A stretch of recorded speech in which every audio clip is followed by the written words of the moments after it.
Today, there's going to be literally 1,000 threads that are Charlie Munger lived till 99. Here's 99 lessons I learned, and they're going to regurgitate the stupid quotes in Wikipedia.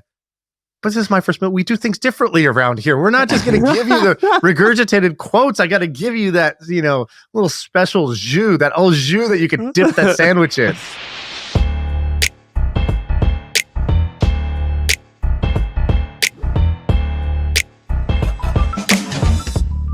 All right, Charlie Munger has died at age 99, and all around the world, people are remembering Charlie, this guy who was Warren Buffett's business partner. He's a billionaire, but he's so much more than that. He was a guy who he was in the military. He dropped out of school, went to the military, then he somehow talked his way into Harvard Law, even though he didn't even have an undergraduate degree. He started a law firm that people don't even ever talk about. That's does hundreds of millions in revenue. He started investing with Warren Buffett and has basically outperformed the stock market over like a 50-year period by a huge degree. And, Bill Gates called Charlie, maybe the broadest thinker he knows. He said that he has the best 30-second brain of anybody he's ever met. And we wanted to dissect that brain. What's inside that? What made Charlie so prolific? Why did Warren Buffett say that Berkshire is shaped in the mold of Charlie Munger and that he is one of the smartest and wisest men he's ever met? And we pulled out 7 of the big ideas. Charlie said a lot of things over the years, but we identified what we think are the 7 big bits of wisdom that Charlie has shared. And what we wanted to do was, instead of just making a listicle, which you're going to see a lot today, you're going to see people on Twitter, every thread boy is going to be like, Charlie Munger died at 99. Here's the 99 bits of wisdom, and they're going to copy paste Wikipedia. We didn't want to do that. What we wanted to do was take the 7 that we thought were really, really impactful, and specifically tell a story of how that's happened. How we learned that lesson in our own business life or in our life.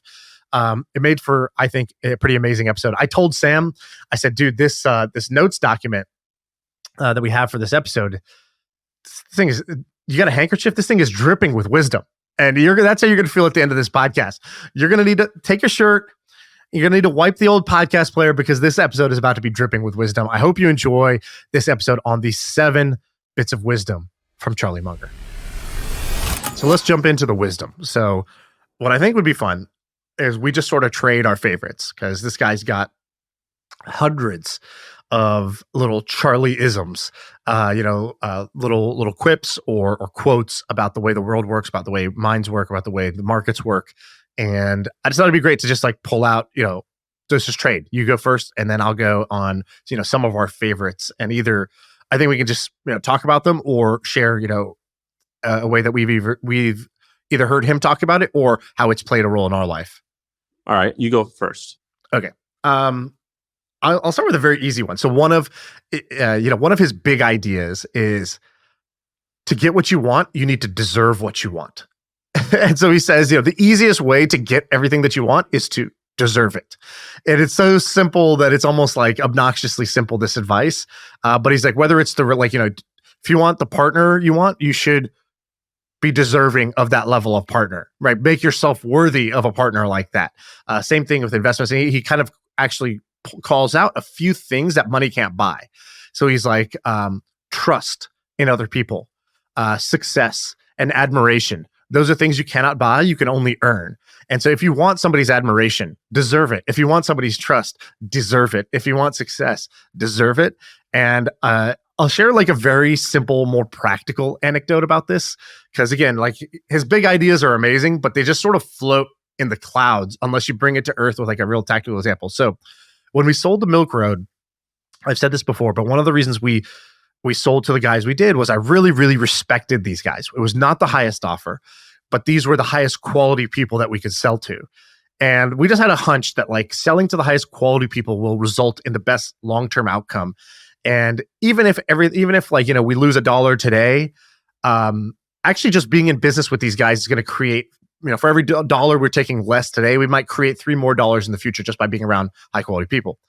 And I'll tell you a story that came out of the due diligence that was like a nugget of gold that stuck with me. That was exactly this. So these guys that we were selling to had built businesses that one of the guys had sold his businesses for about 90 to 100 million. And the other guy had sold his business for over 200 million. And both of them had built businesses that were SEO based. And I know a lot of things about marketing and growth, but I know zero about SEO. I am an absolute beginner, novice. I never touch SEO. I don't do businesses that are SEO based. I literally know nothing. And so one of the ways I priced in the deal was, oh, I'm going to learn SEO from these guys who are frankly masters at SEO. And so we get to the point where we do the deal. I've built up, we're not negotiating anymore. And I'm like, oh, good. I'm going to start digging. I'm going to start picking these guys' brains for SEO shit. Like, tell them. And so I sat them down. I was like, you're going to teach me about SEO now. And they started to tell me something, but I was like, okay, that's the general stuff. I've heard that stuff before. Like, what's the real master shit? What's the real black belt shit that I don't know about that you can't just Google and read in some blog that helped you guys create?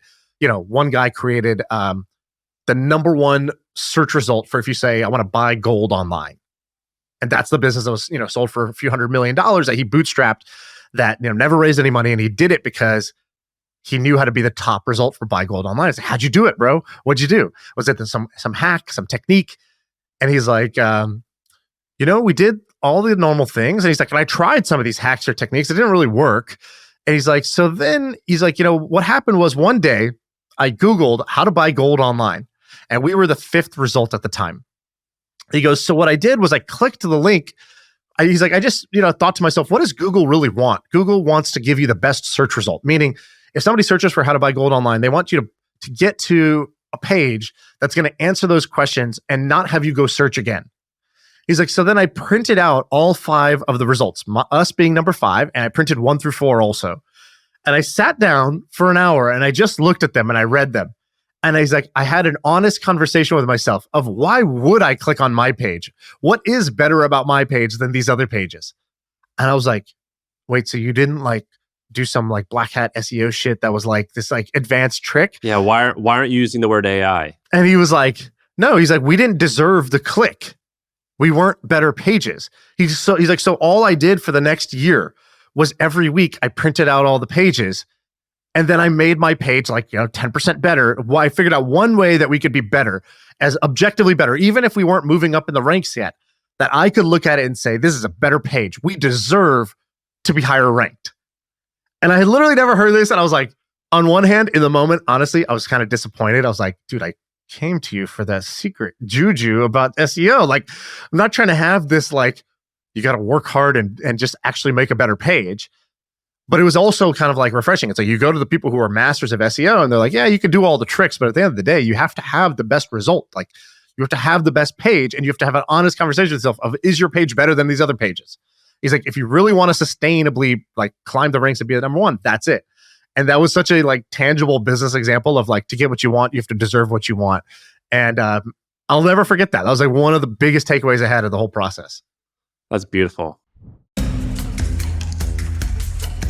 Our software is the worst. Have you heard of HubSpot? See, most CRMs are a cobbled together mess, but HubSpot is easy to adopt and actually looks gorgeous. I think I love our new CRM. Our software is the best. HubSpot. Grow better. All right. If you're loving this episode, I'm glad. I also want to tell you 3 things that we are doing as a podcast. Quick little news announcement about MFM. I have 3 things to tell you. Here they are. Number 1, there's this meetup thing going on. So this is kind of cool. So there's a woman. Do you remember her name? I'm not remembering her name off the top of my head. Rachel, I think it is. I think her name's Rachel. Sorry, Rachel, if it's not Rachel. That's all right. She runs a company. She runs a company that basically helps content creators spin up meetup. So basically what's happening is in a couple weeks, we'll put the link in the description. I'll also tweet it out. But in a week or 2 around the world, there's MFM meetups, which is kind of fun. We're not going to be there because it's they're all happening on the same day in different locations, but forget us. If you're one of these people that listen to the podcast, you're probably going to get along with other people who listen to the podcast. It's just a thing.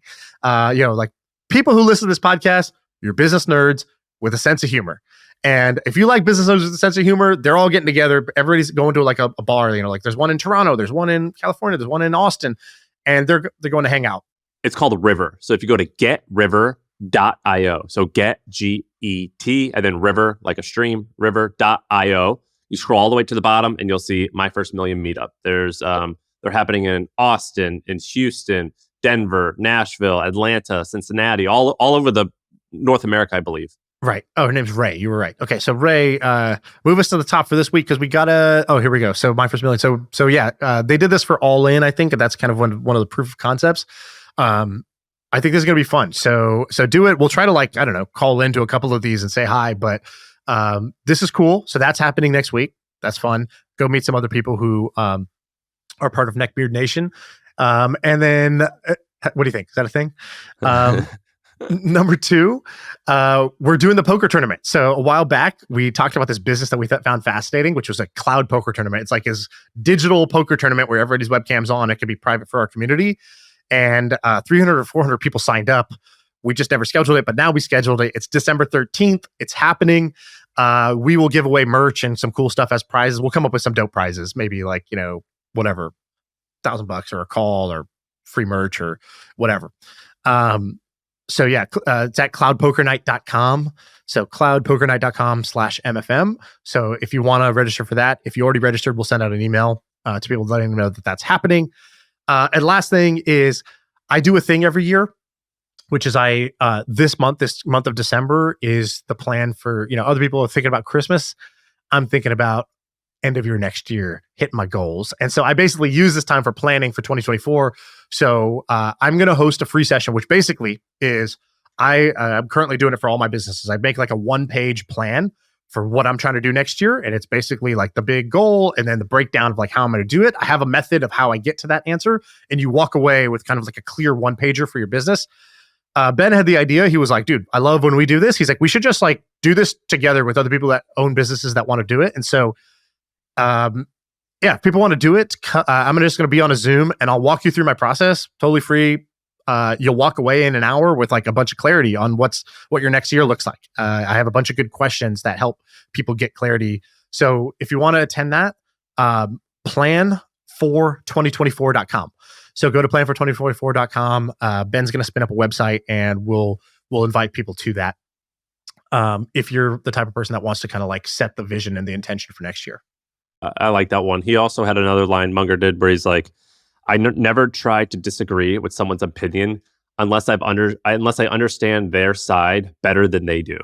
Right. And that's a specific example of let's say debate of how he was I need to deserve this. Right. So that's number 2. I love that one. He says, I'm not entitled to an opinion. I can't have conviction until I can argue the other side better than someone who believes the other side. And he's like, people think people think this is some crazy high bar, and those people haven't ever asked somebody who believes something why they believe it. It's actually quite a low bar to surpass their own their own understanding of something. And I think about this with Bitcoin, for example. I'm a Bitcoin believer, and my approach to this was always to say, here's all the reasons why I believe in Bitcoin. It just makes sense for reason A, B, C, and D. But actually, the better way to do it is to say, smart people who don't believe in Bitcoin would say A, B, and C. And I understand that. And here's what I think about those and why I've landed on the side of conviction that I have. It's just a much better logical way to think than to just say, here's what I believe, and I'm going to come up with all the evidence. I'm even going to make up some of it to justify my opinion, which is, I would say, how 9 out of 10 people steel manning? Yeah, so steel manning is argue the other side better than they would even argue it. So one of my favorite, I'll bring up one good line, but whenever I hear about these freaks, I call them freaks, and I mean that in an admirable way. I when they're on the Berkshire Hathaway podium giving their speech, they're basically set up like a comedian in order to give these beautiful lines. What I try to find is just weird day-to-day quirks that they have and ways that they're acting on a day-to-day basis. And so I've got, our good friend Jack, when I'm with him, he'll be like, oh, I didn't name my daughter. I was like, well, why? He was like, well, I need to get to know her first. I'm going to wait to name her. So she's just named Baby for now. But once we get to know her, and I'm like, that's so weird. And then you start thinking about it and like, that's actually not weird. It is kind of weird to name a human being before you got to meet her. So that's an example of an everyday one of our friends, Jack, wildly successful. He's been successful in odd ways, and you see how he acts in daily life. There's this cool story from, I think it's called Making of an American Capitalist. And so they talk about how, here, I'll read it, just this part from the book. They go, physically, Munger was unimpressive. He had an elf-like face, pasty skin, and glasses an inch thick. Though something of a snob and highly judgmental, he had a deep sense of ethics, and his smarts were matched by Churchillian self-assurance. Once he was asked if he could play the piano, and Munger replied, "I don't know. I've never tried." And I thought, like, what a telling line! Like, what a telling line. So most people, you say, "No, I can't play the piano." This was, I probably could. There's definitely a potential that I will be a great piano player. I just haven't tried. And when I read that line, I just thought, this man's beautiful. This man's one of a kind. And I love people like that because myself, you, most everyone, we default to, can you do this? It's like, of course not. I don't have the capabilities. I cannot do that. Where that little mind shift of like, well, not yet. Dude, even noticing that, props to you. I read that line in the research. I didn't even understand what was remarkable with the line. I just moved on. I didn't even notice it till you just said it like you did. So good on you for even observing it. That's a good one. Well, that's what I'm saying. When I'm reading about these guys, it's like these little one-off lines or these like for example, they'll say he founded this law firm and then next, he was bored there, next, like whatever. And I'm like, well, hold on, let me go look at this law firm. And then you start reading about this law firm and like, dude, this is quirky. This is a weird, super strange law firm. And so anyway, yeah, this line, it's a beautiful line about just showing like the day-to-day about how you can be different. Let me give you number 4. So my number 4 Charlieism I want to bring up is, let me tell you a little story about where I felt this first, and then I'm going to tell you the Charlieism. So let's rewind the clock 15 years. I was living in Indonesia. And in Indonesia, I lived in this building that had a ping pong table. And I don't know anybody because I'm living in Jakarta, Indonesia. I don't have any friends there. And so I used to go down and just hang out by the ping pong table because I thought, well, that's maybe like, my equivalent of like going having a drink at the bar. Let's just go see if anybody's down here to play and maybe I can meet some people. And so sure enough, I would go down, me and my brother-in-law, we would go down and we would play. And my brother-in-law is better than me at ping pong. And the way he plays is what you imagine somebody who's good at ping pong. I would serve and he would hit back, but like we would get to this point where he would hit like a smash. And my brother-in-law is kind of a character. If you've ever met him, he's not just going to hit it fast. He's going to jump, even though you don't need to jump. He's going to be like, woo, but he's going to just make you feel like he just smashed this shot. And like, I was trying to get better than him. He was trying to get better than me. And I thought, okay, he's just got higher skill. He's more advanced. He's brilliant at this. Like he could just hit these amazing shots and I got to be able to hit amazing shots. So I'm practicing hitting amazing shots. And so whoever used to come down, he would beat them. He was the best guy in the building until one day, this 55, 60-year-old man came down named Poppy. Uh-oh. And we're like, your name's Poppy? He's like, I'm Poppy. And we're like, okay. I don't know if he's a bit flexing on us, if this is a real name. And he takes a paddle out of his like case, and we're like, oh, dude, he's got his own paddle. Oh shit! And it's like the guy who brings his own bowling ball to the bowling alley. This guy means business. So we already are on like a game basically. And so I play him, and Poppy beats me, but he didn't do anything. Like he wasn't smashing the ball. He wasn't doing it. And I just thought, oh man, I was off today. All right, like Aaron, you play him. And so I have my brother-in-law Aaron play him. I'm like, all right, Aaron's never lost to anybody in this building. Let's see what happens. And he starts playing Poppy, and he's trying to do what he always does. He's trying to hit brilliant shots on the corner, down the line, cross court, drop shot, and none of it's working. Poppy is destroying him. And the way that Poppy plays is like, this is for anybody who's like a real ping pong fan. I need like something to demonstrate. Let's use this pen. Pretend this is the paddle. Normally, when you play ping pong, your arm is back. You're doing like a full stroke, like a tennis thing. You're just looking dope. He used to just hold it like this, forward, like the paddle just facing you. And then he would just move left and right like a wall. And he would just, whatever you hit, he would just hit back. And the thing about Poppy is Poppy was never hitting brilliant shots, but he would also never hit it out and never hit the net. And so inevitably, he would just keep hitting it back. And one of your brilliant shots would go out of bounds. You would hit it too hard, too soft. You'd hit the net. Like you would mess up. And he would always score based on your error. And he crushed us. And he crushed us that day. And he crushed us every day.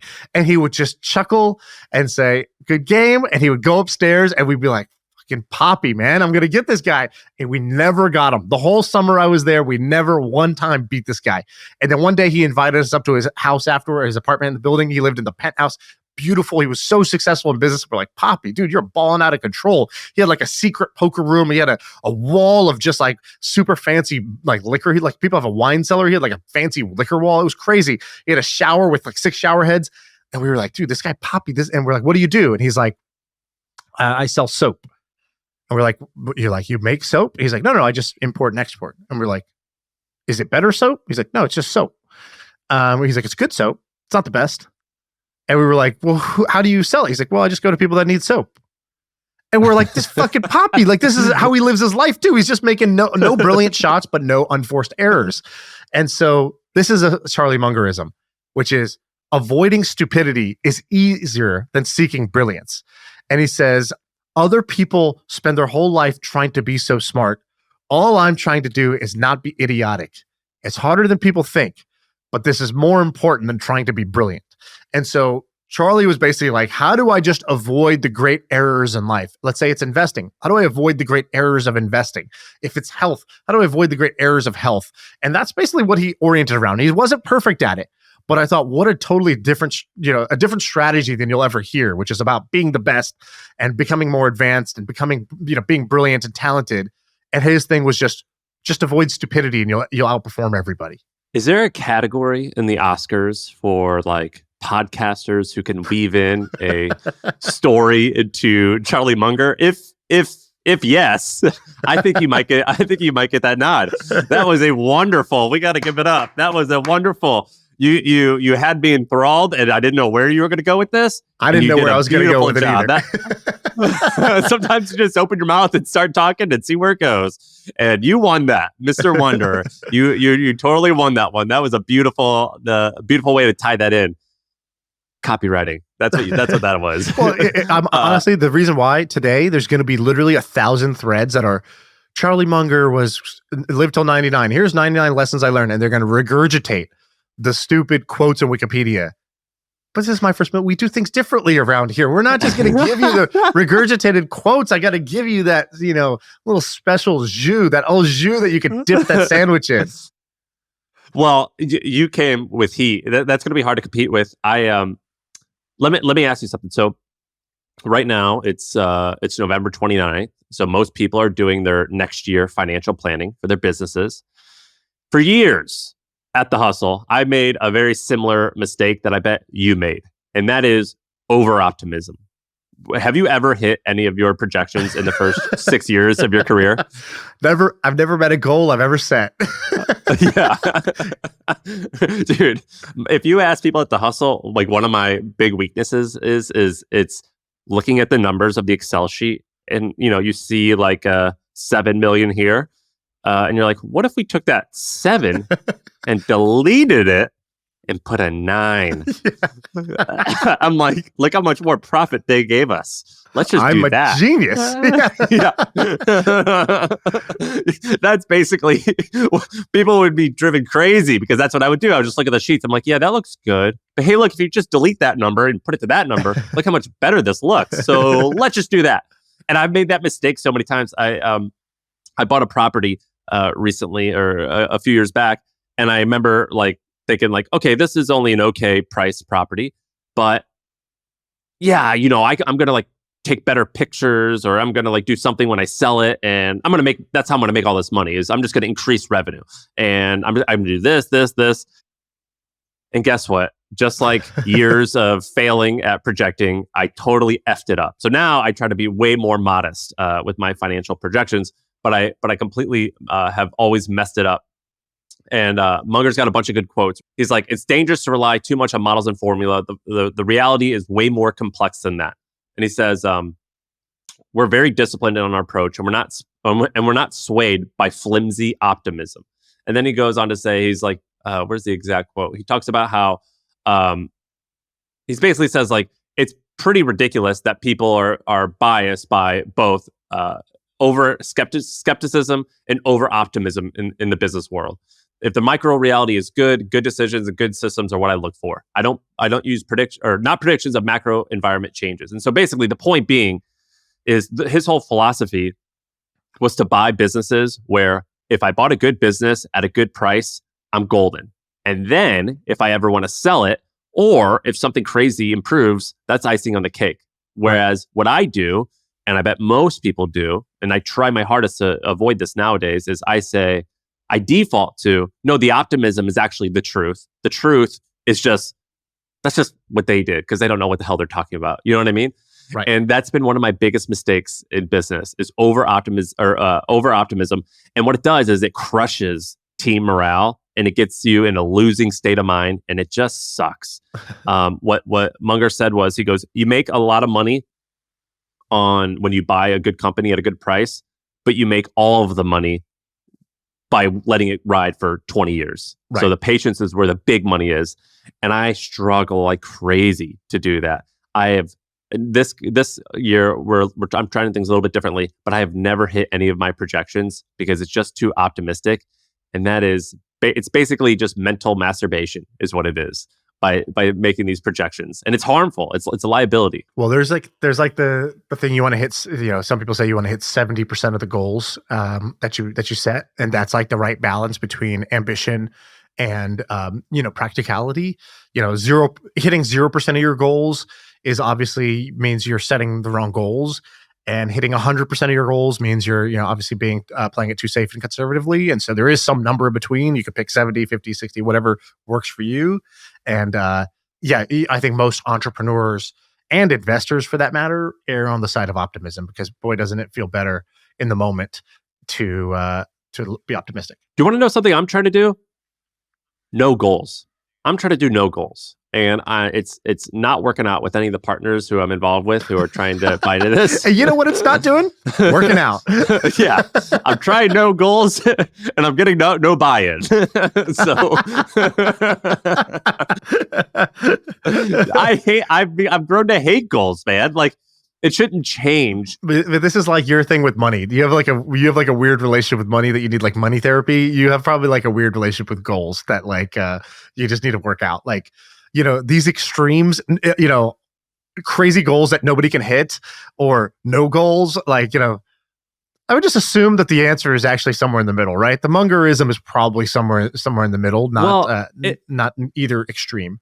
The analogy that I would give people is like, let's say Usain Bolt is in the Olympics in the 100-meter dash and he runs this race. Like, it doesn't matter if we timed the race, A, he won, and B, like, just tracking that time, like he ran faster than everyone else. Who cares? Who cares about the time? Who cares about that stuff? And so I'm like, it doesn't matter. So compare yourself to others is the answer instead. Well, we're talking about Munger, and these guys were the analogy kings, man. Come on. In this analogy, you're Usain Bolt, correct? Yeah. Okay, good. I get fed up with over tracking and over planning. So like Hampton is 18 months old, let's say 12 months old. And we're trying to look at, so they want to plan 12 months out. And I'm like, yeah, that's 50% of the company's existence. Let's go to one of his other ones that I think is kind of related, which is one of Munger's big ideas. The one that he is well known for that I have taken into my life is this idea of inversion. So he says, invert, always invert. And so, what does this mean? It's basically a way to think through problems backwards. So if let's say you wanted to solve a common thing that people ask, which is, how do I be successful? Or how do I be happy in life? And there might be like 1,000 different answers to that question. But what Munger would do is in order to get to the answer faster, he would invert, right? Why does Bill Gates say he goes from A to Z faster than anyone? He has the best 30-second brain of anyone. It's because Munger's default way of problem solving is to invert. And so he'll say, instead of figuring out how to be happy, let me just figure out what is the surefire path to misery. And he literally wrote it out. Like I can read you the answer. What he said is the surefire path to misery. Or what did he say? Okay, so he actually did a talk and he calls this his prescription for misery. So he says, what a beautiful line, by the way. Is that beautiful language or what? It is. It's wonderful. And he says, number one, ingesting chemicals to alter your mood or perception. So if you rely on chemicals to change your mood, eventually this leads to misery. This is like, alcoholism or like sort of like overstimulation, whatnot. Number two is envy. He has this great quote, which is, people think the world is driven by greed. is actually driven by envy. He goes, I am lucky that, I'm an old man now and I've conquered my envy. I don't give a damn what anybody else has. I don't want what anybody else has, and I don't care what they have. But most people are not like that. For most people, it drives them up the walls if they see that the neighbor has a nicer car, or that their friend has a higher paying job, or that their coworker gets promoted. They didn't even want it in the first place, but as soon as somebody else has it, envy kicks in and it drives so much of their behavior. And so number 2 of the prescription for misery is envy. Third related is resentment. If your joy goes down when other people's joy goes up, that is a surefire way to have a miserable life. So those are 3 that he stole from somebody else. And he says, I'd like to add my 4 on top of that. He says, number 4, be unreliable. If you are unreliable, you will be distrusted by all those who matter. And that you might be a mighty fine turtle, but you will be outrun by hordes of mediocre turtles if you are unreliable, and even some turtles that are on crutches. So it's like this idea that availability is the best ability. That if you are unreliable, it sort of cancels out any talent that you have. That one hit home for me because, as you know, I am a bit of an unreliable person, and I've paid the price for that in many, many times. Yeah. Hey, by the way, should we bring up that MFM podcast meeting that you missed yesterday? Yeah, just was on a different call and forgot about it. And so these things happen, and it is a penalty I pay. It is part of my prescription for misery. Here's the next one. So he says another number 5 is learn only from your own experience and your own trials. Basically, if you decide that your firsthand experience is your only way to figure out good versus bad, and you're not going to learn from other living and dead people, that is a surefire way to misery, because you will learn much slower than somebody who learns the other way. Next one, he goes, when hit with adversity, go down and stay down. That's another prescription for misery, is to not bounce back from adversity, the inevitable and unavoidable blows of life. And the last one, he goes, don't be objective. Stay stuck in your ways. Hold on to your initial ideas, your most loved ideas. Hold them with a death grip. And that is his final prescription for misery, is to never change your mind in light of new facts. My of those that you mentioned, my biggest weaknesses are envy. So this pod is fun for you and I to do. Sometimes it creates a lot of envy because we have all these amazing people on here.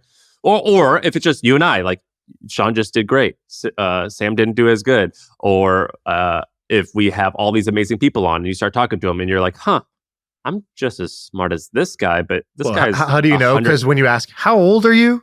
That's the trigger of like, I'm feeling terrible. Can you really just do the finishing blow and tell me that you're 2 years younger than me? Yeah, like we have so many, and every once in a while there are people who I'm like, yeah, you're just better. So I'm envious not habits, envious. Zillowing people's houses after you see them. That's not real. Nothing good happens on the end of a Zillow. So I have I read a lot, and I like reading biographies. And whenever I read a biography, I do sort of what I did up here, where I write down, like, let's say it's a business biography. I'll write down the years and I'll make notes of interesting things that happened to that person in that year. And then if it involves a dollar amount, I'll write the dollar amount. And then in one cell over, I'll say, what's that dollar amount in today's numbers? And then I'll say, how old were they? And so I'm like reverse engineering different people's lives. But you know what I'm really doing? I'm comparing myself to them. Yeah, of course. I'm comparing myself to them. You're Usain Bolt running that race, except for you're not Usain Bolt, you're Tyson Gay, and you're watching Usain Bolt in front of you. And I justify it by saying, like, if I read someone and I am better off than they are, I say, great, I'm doing better than them, and they ended up wonderfully. I'm going to end up wonderfully. Or if they're kicking my ass at my age, I just think, motherfuck. This sucks. I got to give you credit for your honesty and vulnerability, because you're being honest and vulnerable admitting this. But I do not advise anybody follow this game plan. This is a recipe for misery. I'm not saying that this is. I'm not saying this is helpful. I'm just admitting. And the last thing that I sort of suck at is being bendable. What was the last one? How did he describe it? He's like, don't be objective. Don't change your mind. Stay stuck in your ways. Hold on to those initial ideas you had before these new facts and circumstances came out. Yeah, I try to think of myself as bendable, but I could work on that for sure. The ones that I struggle with out of this are the unreliable one for sure, and then maybe envy as second one. I think that's probably like number 2. I think I'm pretty good on all these other ones. That's interesting. I wouldn't have thought, by the way, of you as an envious person. I think that's a hard one to kick. I don't think I'm like, let's say, terrible at it, but it's definitely there. It's not something that I could be like, yeah, I have conquered that mountain. No. I'm still somewhere on that mountain. Hey, do you know what what I think it's the 6th, 10th commandment is? Thou shalt not covet thy neighbor's wife. Right. So don't be jealous. Don't be jealous, my friend. So I have a joke, but I think if I said this joke, it's going to get me in trouble with at least 5 people at minimum in my life. So I'm just going to not make this joke. All right. So I want to give you some examples of the invert principle, because I think this is one of the most important ones. So when he was a military meteorologist, it's World War II. His job is to keep pilots safe. And he's like, okay, what's everything I need to know about pilot safety? And he's like, there's like 7 textbooks about everything a pilot needs to know. And then instead he's like, no. Okay, let's work backwards. What are the most likely causes of crashes or incidents for pilots? And he went and studied that. Way simpler answer. He's like, okay, I just need to be able to predict snow, ice, and fog really well as a military meteorologist.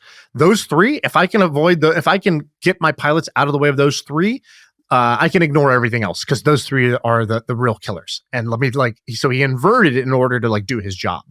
Let me tell you another example of this. When I was in college, I got picked as part of some thing called Kairos. That was I love Kairos. The top college startups in the country. Honestly, it was worse than Forbes 30 under 30 in terms of credibility. Literally, if you signed up, you won. And even better, if you signed up, you won, and then you made friends with the person, they would take you on this all expenses paid trip to China for a week to go meet Jack Ma, the CEO of Alibaba, or the founder of Alibaba. And so I get picked on this trip. I go fly to China. I don't even know what Alibaba is. We go to their headquarters. I'm like, holy shit, this is like eBay for China or something. This is crazy. And we get a sit down meeting with the CEO. This guy's one of the most powerful people in China. And somebody, we got to ask questions. And one of the kids asked, this sort of simpleton question, what's your advice? I want to be successful. What's your advice? What are the keys to success from your experience? And he says, I was obsessed with this question also. What are the keys to success? What is the blueprint for success? And I talked to 100 successful people, and I got 100 different blueprints. And I thought, well, that doesn't really help. And this is Jack. This was actually a guy named David Way, I think is his name. He was the current CEO at the time. He was the one answering this part. And he goes, every success is different. It's its own little unique snowflake, but every failure is the same. And we were like, we lean in. And he had his answer, and his answer I don't think is actually the right answer, but for this, but he goes, it tied into the Alibaba story, and he goes, every big company that eventually fails. So his answer was not how to be successful, but how do you not screw it up once you're a big company, which was the problem they were having. He goes, too much money, too much technology, and too many people. And so he tells a story about how they were going to compete with Google and with eBay when they were coming to China. And he's like, we needed to invent our version of Google AdWords. And he goes, Jack Ma said, cool.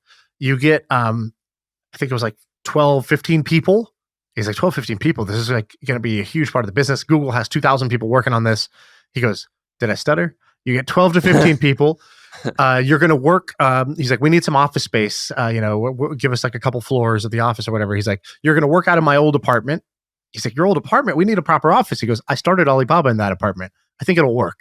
And he goes, technology. He's like, we're going to need this many servers. We should get the best stuff.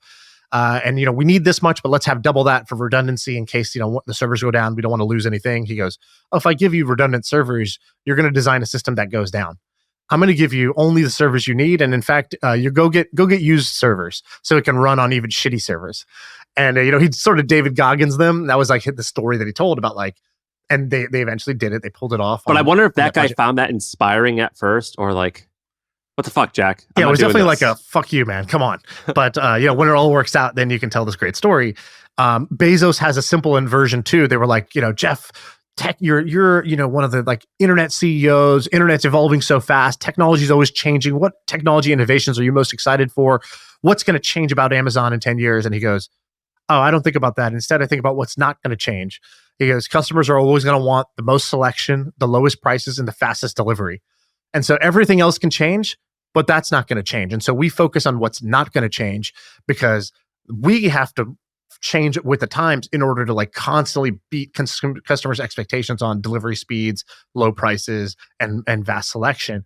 And so, this idea of inversion is so powerful. Even in my own like life, I was telling you, like I'm having a bunch of progress right now with my diet, which is great because like, the scoreboard is currently 34 years of no progress and, like a month of great progress right now. And what changed? And I did a bunch of things, but I also actually just inverted. So instead of trying to figure out what's the best diet program, what's the best workout program, exactly how many grams of this, how many milligrams of creatine, how many grams of protein, how much of this, instead of trying to like go, is it the paleo diet, keto diet, Mediterranean diet? What should I be doing? It was just the inversion. Like, what's a surefire way to be fat? And that answer was quite simple. It's like, I need to eat way more calories than I'm going to burn. Eating shitty foods that are fried and ultra processed. Right now I eat late at night. Pretty sure that's a recipe to get fat. Sitting all day instead of walking for my meetings. Probably a pretty good way to get fat is to sit all day. And I just inverted and I was like, okay, cool. I'm just going to walk more. I'm going to, eat less calories that I consume. And I'm going to, not late night snack because I always eat crappy food when I do that. Is literally all I changed. And like, boom, like started to get results finally after like, instead of like being like, let me go download 19 hours of Andrew Huberman and try to like follow this protocol. It's like, that wasn't the problem, right? Like that was the complex solution rather than the easy inversion. That's great. Let's do a couple more. Do you have any other ones that you like here? I have a story he told that I thought was pretty cool. Let's wrap up with that story. All right. So he's teaching a class at some college. He goes to like an economics class.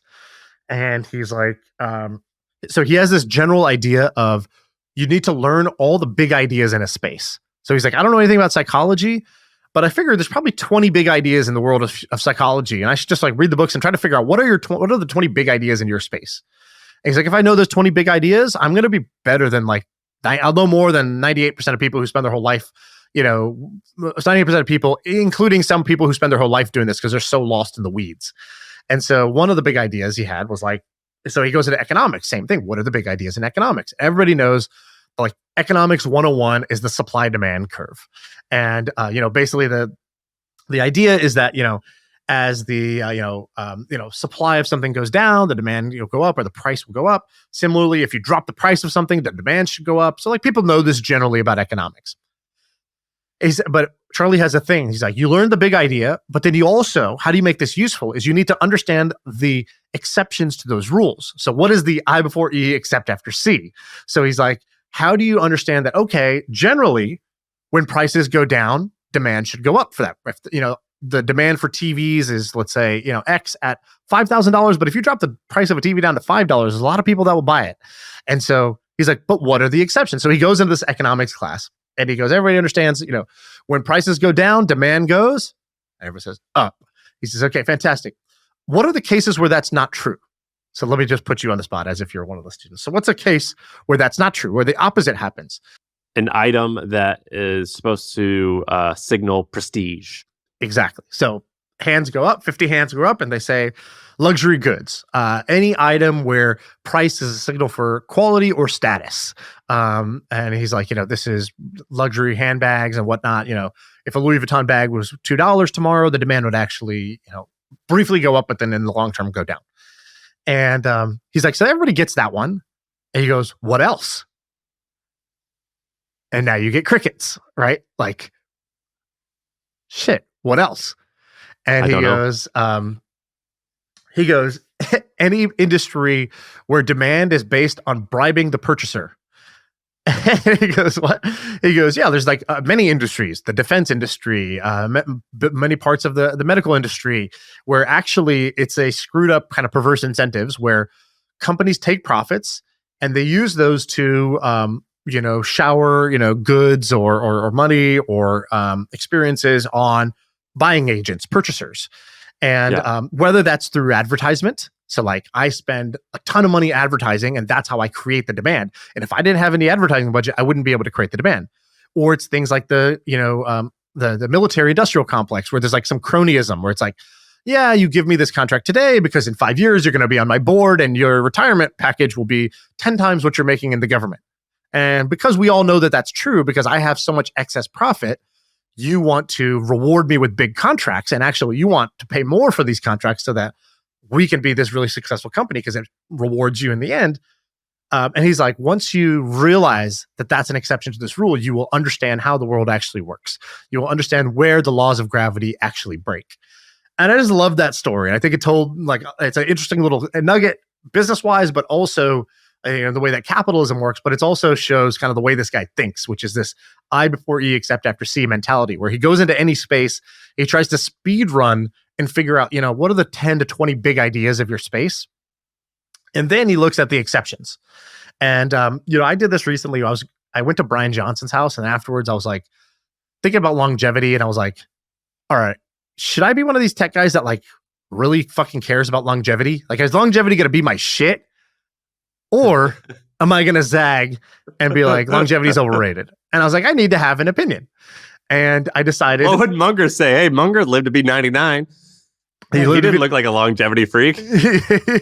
Well, somebody said this. Well, Naval said this. He goes, Buffett and Munger, these guys are like in their 90s, and they famously eat McDonald's breakfast every day, and eat M&Ms and drink Diet Cokes, maybe for show, but they at least do it. They're not sitting there taking metformin and like cold plunging every morning.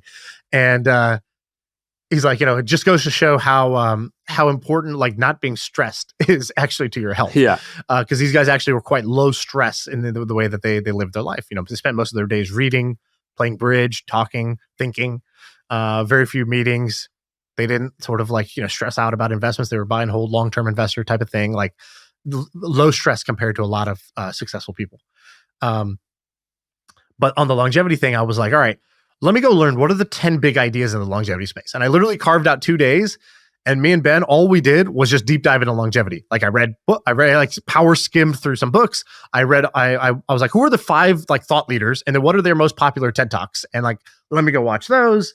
Let me go see what these, what does Peter Attia say? What does Brian Johnson say? What are like the quotes? So what's your takeaway of all of it? My takeaway was that the big ideas, and this is like somebody who's a big longevity person will argue with me because I'm going to do the short version of this. But the big idea is essentially everybody's health declines. We are probably past the age of like the live forever. So there's like one big idea, which is that if we ever figure out a way to reverse aging or like minimize cell damage, it's not just going to be this gradual thing. Like we used to live till 80, then 90, then 100, and then 110, 120, 130. It's going to be like, there's going to be a stepfold jump once we figure out how to stop cell damage. But if you've already had too much damage, they're not going to be able to like get you back into your 20s. You're going to be like past the point of no return. And so like the big breakthrough is if you can figure out how to stop cell damage. We don't know how to do that yet. When that happens, there's going to be an age sort of point, a tipping point where people below that are going to live till like 300 and people above that are still going to live till like 110. And like, there's going to be this big, like polarity between those two outcomes. That's interesting. The second interesting thing is like, in terms of the Peter Attia school of thought of longevity, which is not live forever, but it's like live a longer health span. So health span versus lifespan is one big idea. And the health span idea is at the end of your life, everybody's going to have a marginal decade, which is like your last 10 years of life, your health is going to decline pretty dramatically from like being immobile and pain to like, really, not being able to wipe your butt by the end. Right. So it's like, that's typically the like bad version of aging. What Peter Attia and these guys are trying to do is basically push that decade out. So if it was going to happen to you from 80 to 90, let's make it from 90 to 100. Or if it was going to happen from 90 to 100, let's 100 to 110. And the cost of your today lifestyle in order to affect that final marginal decade, I personally was like, not worth it. I'm going to find the 80-20 of like healthy things to do that are not so costly, like not so painful or hard to follow or like regimented or whatever. Like I'm not going to forget to live today in order for my age 90 to 100 to be like better.